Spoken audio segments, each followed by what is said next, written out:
if you can get a chance to sit down and have a cup of coffee with them and discuss things a little bit, they start a deprogramming process, and of course a lot of them they've got to keep those schools really going because they only last so long, and then they can't stand it anymore. It's just too it's too bad. I mean, they're promoting they're promoting tyranny. They're promoting chaos in this country, and the cops that are brainwashed to the point where they're dangerous. Well, what they've done, Red. Remember, back a few years ago, they passed this bill on homegrown terrorism to try to point the finger at people like you and me, basically. Yeah. But that bill, on domestic terrorism, suddenly that became a whole new office. And they're in every state. They're called fusion centers. This is an expansion of the multi-jurisdictional task force. This is linking the federal government and putting them right into the police offices so they can use the local police to find out who the radicals and the right-wing extremists like Clay Douglas and Red Beckman are. Yeah. That's what just happened with this Iraqi veteran, shot 60 times in his hallway in front of his wife and child for having a rifle in his hand with the safety on. Yeah. It's a bad deal when they do what they're doing. How can they do these things except they're being brain controlled? They have to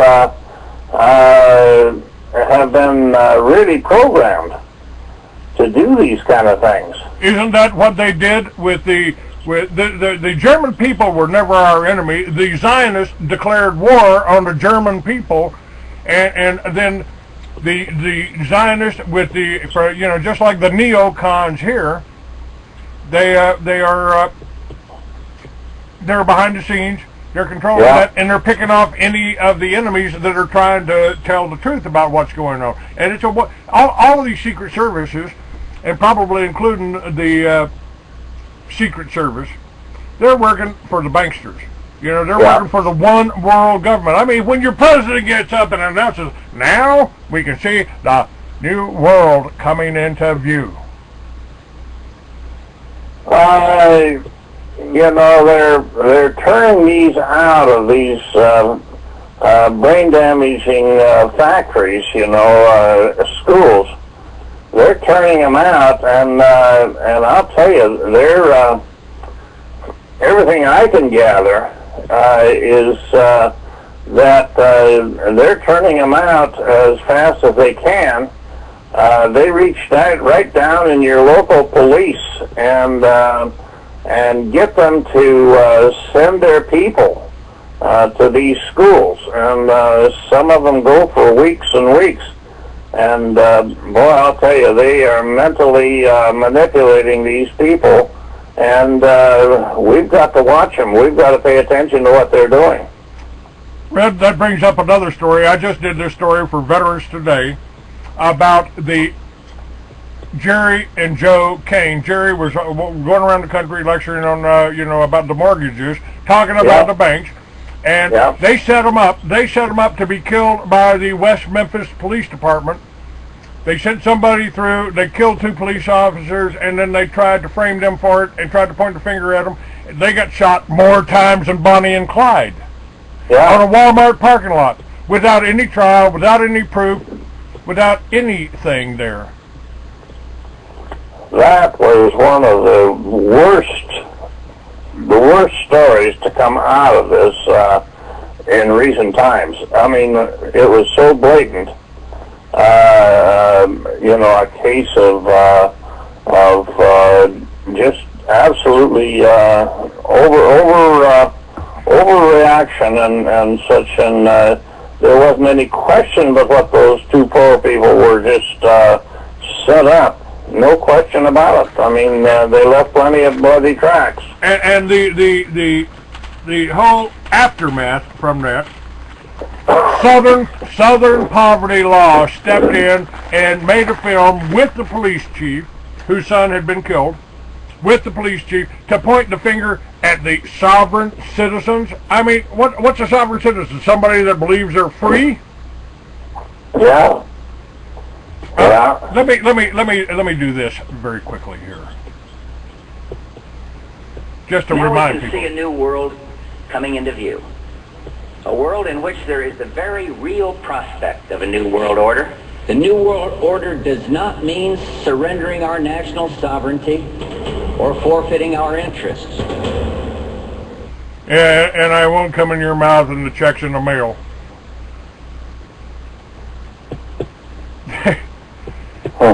You know, Red, that this whole thing, I mean, this is set up, and our founding fathers fought the New World Order of their day. The sun never sets on the English Empire. Yeah. And our founding father, Thomas Jefferson, told us if you ever allow a private bank to issue your money, the banks and the corporations that spring up around them, General Dynamics, Ling Temco, you know, all of your defense industries. I mean, who's making all the money for all those atomic bombs we got stored under Albuquerque? The military-industrial complex. And that was even a Jewish president that warned us about it, huh? Yeah. Let me tell you something that is happening. You may not have heard of it, but it's getting around pretty fast. You know, everybody in the freedom movement knows that federal judges are a very serious problem. And these courtrooms have been become, I mean, there's no justice. Anyway, I sued a federal judge in Montana back in 1993. And that case went to the U.S. Supreme Court and was docketed in August of '96. And the U.S. Supreme Court has not heard that case to this day, and they never will. They pigeonhole those. We don't know how many there are, but there are some other cases in the country that have been pigeonholed, and you can't dig them out. They're not in the computers where you can retrieve them. Now here's what I did, and it took me quite a while to understand what I had done, and so that's why it's not really been very effective until the last 4 or 5 years. But you see, the 7th Amendment, the 7th article of the Bill of Rights, you never hear about it. They don't teach it in law school. And of course the history of it proves that the legal profession has tried, they have tried very hard to let the 7th article of the Bill of Rights to fall through the cracks. The civil libertarians, they love the First Amendment. They love the Fourth Amendment. They love the Fifth. But if you take a look at those amendments that are so important to the ACLU and such, you discover that there's no enforcement power. None whatever. The 5 clauses of the First Amendment, there is no remedy. If they violate your free speech, if they violate your freedom to print or your freedom to assemble, there's no remedy. And you go right down the line and no remedy, no remedy, no remedy. The remedy is in the 7th Amendment. The 7th article of the Bill of Rights is the most important of of the 10 articles of the Bill of Rights, the 7th is far and away the most important of them all, because there is the remedy. And what I did back there is I'd had some rather interesting situations with that federal judge there in Montana. He was the senior federal judge. He was the town drunk as well. I said that he was a government employee, therefore he's a government agent. And then here several years ago, it dawned on me that the 7th article of the Bill of Rights is where we really have our sovereignty is affirmed, and there's where our sovereignty, where we can defend our sovereignty and make it stick. The 7th article of the Bill of Rights is, I've talked to a lot of attorneys about it, and I've never run into an attorney that understood the 7th Amendment. They don't even know it. They don't know what it says. And so I have to tell them, I have to show them what the 7th Amendment says. And I'll read it here right quick. In suits at common law where the value in controversy shall exceed $20, the right of trial by jury shall be preserved, and no fact tried by a jury shall be re-examined, otherwise re-examined in any court of the United States than according to the rules of the common law. Now, the part we want to really watch is that no fact tried by a jury shall be otherwise re-examined by any court of the United States than according to the rules of the common law. But what I am saying is that the 7th Amendment common law jury is the highest court of our land. It is the highest court of the United States of America, because even the 9 justices of the U.S. Supreme Court are government agents, and every single one of them have a conflict of interest in any controversy between the citizen and government. Those people have no authority to make any findings of fact or conclusions of law. Only a 7th Amendment common law jury can make that ruling.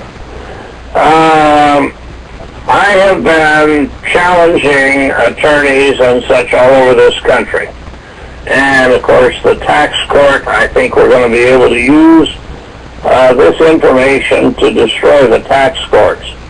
They call them a court. They're not a court at all. Because the judge makes all the findings of fact and conclusions of law. And when we challenge these tax court judges about their conflict of interest, well, I'll tell you, you have pulled the rug right out from under them. And so I think that in the days ahead here, there's more people across the nation now are figuring this thing out. Now, you see, we were so brain damaged in the government schools, our education system, that when we run into something that is the opposite of what we were taught, or something that we were not taught that should have been, it takes us quite a while to assimilate it and get a handle on it. For example, in 1979, December of 79, I was a speaker at the first Libertarian political party convention in Montana.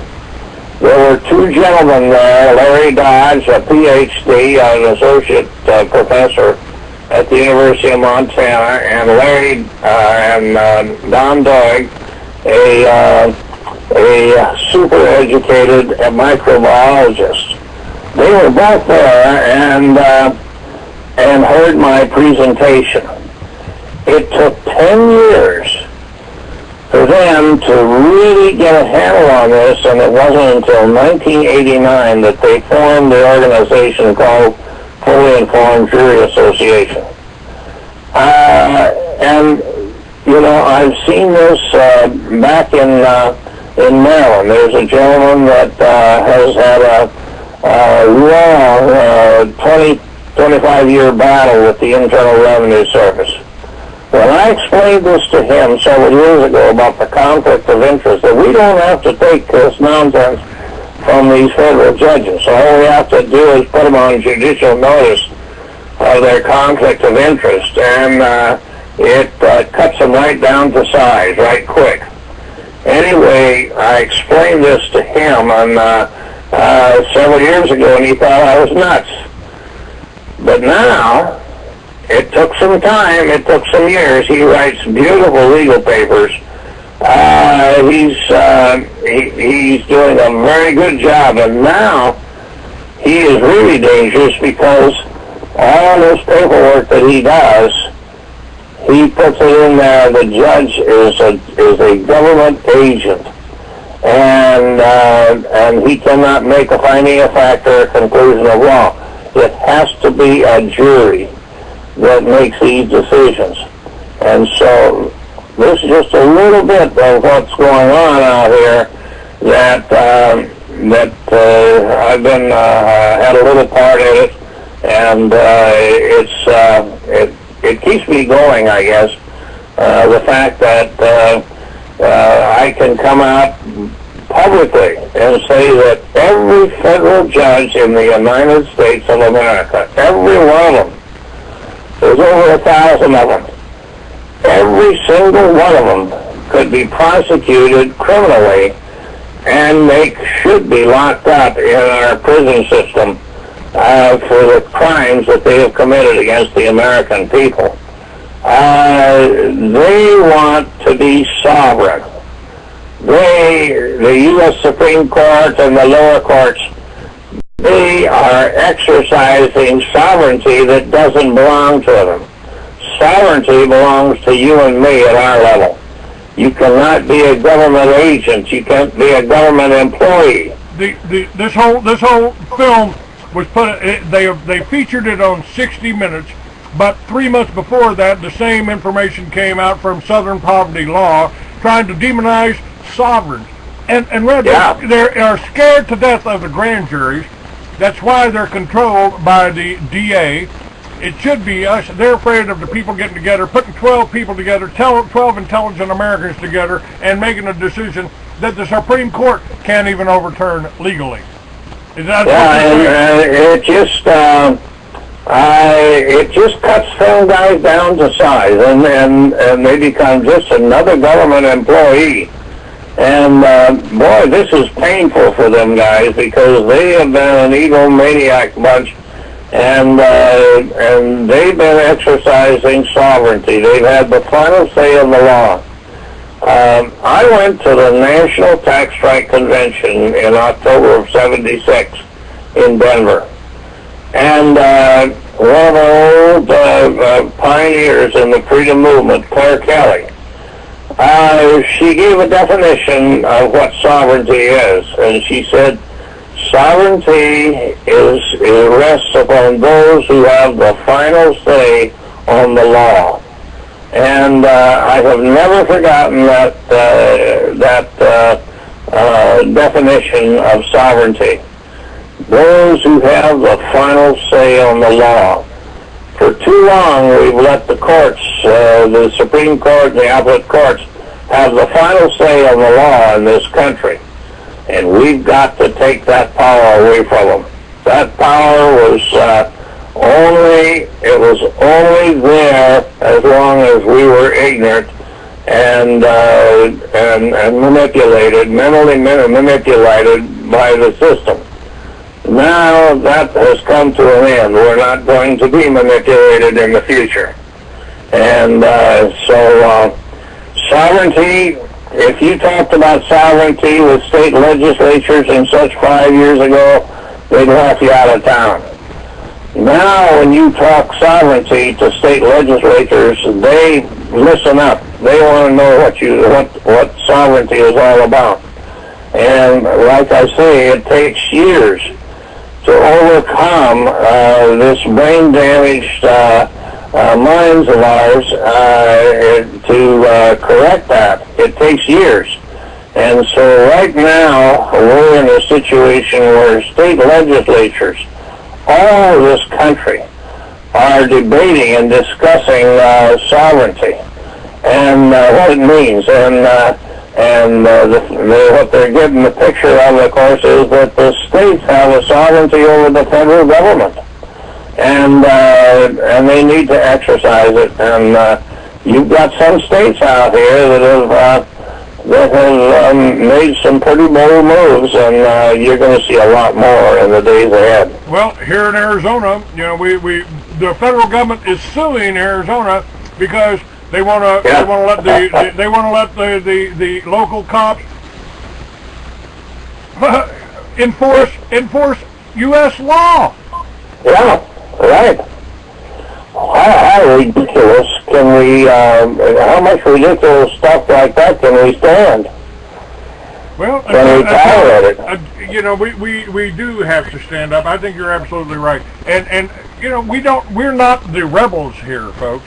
We're not the rebels. We're talking about supporting the Constitution, something every legislator, every soldier out there, and every police officer out there, the same oath that I did. And I don't believe there was an expiration date on that oath. Was there, Red? No. You see, many times, I say that our federal, state, and our local governments are in rebellion. And that's what it is. They are in rebellion against the Constitution. They're in rebellion against the sovereignty of the people. Yes, sir. And it's probably going to heat up a little bit more. But you know, if we get back to producing our own food and going back, basically what I'm advocating, Red, is getting back to how we lived 100 years ago before the Federal Reserve, when 40% of the American people lived and worked on farms, and we made our own fuel to run our tractors and the new Model A's and Model T's, and we were healthy. We were healthy. Yeah. We weren't eating genetically modified crap that the rats won't eat. Yeah. But I also want to ask you, what is the news and the buzz up in Montana about Edgar Steele? Are you aware of Edgar Steele? The ADL set him up and put him in the court system and basically. Oh yeah. I guess we should have known that was going to happen at one stage sooner or later. He was very outspoken, and I'm going to stick my neck out and say that this is a case where the Justice Department overreached themselves, and they're going to pay a big price before this is over. Because there's no question that they tampered with telephone conversations and such, and they set him up, and boy, what a terrible thing they have done to that family. But Edgar Steele is one hard nut, and they're not going to crack him real easy, I'll tell you. I've had his wife on, Wesley Hoyt. I've worked with Wesley Hoyt to get Donna Taylor's son, Mark Taylor, out of a mental institution here in Arizona after they came through. He got thrown in there after he came through to see me. So they're obviously watching and listening to us right now. And you know, but I think I've always encouraged that. If you're the FBI, if you're CIA, if you're military, listen to my show. find something wrong with what I'm telling you. You know, understand for yourself. Don't accept nothing I say. Just research it for yourself. And Red, you were the influence and the impetuous behind the law that never was that Bill Benson helped you write. Is that accurate? Well, I'm the guy that started all that in 1980, June of 1980. Bill Benson didn't get involved until 1983. Okay. And now let me make something clear. We needed a man with special talent to go to every state in the Union and collect those certified documents. We could not have had a better man than Bill Benson. He was born as an investigator, he went out and gathered those documents up, and it was a Herculean task to do, because he didn't have a lot of cooperation from some of those state archivists and such, because they understood what he was after and what he was doing. But Bill had a hard nose, and he didn't take no for an answer.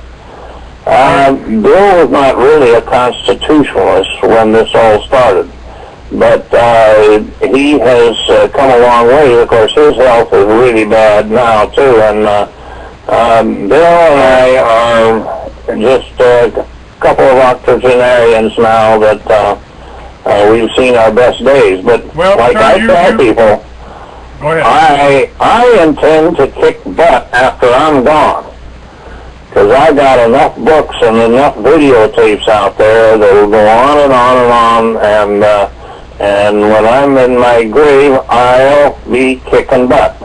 And your own mind in American Dream and Nightmare, you inspired me. You passed the torch down to me. It's my responsibility. I sat and watched what happened a week ago. I said I'll never watch something like that happen again.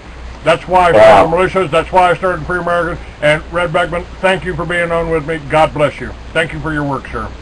You bet. Bye. Call recording has been completed.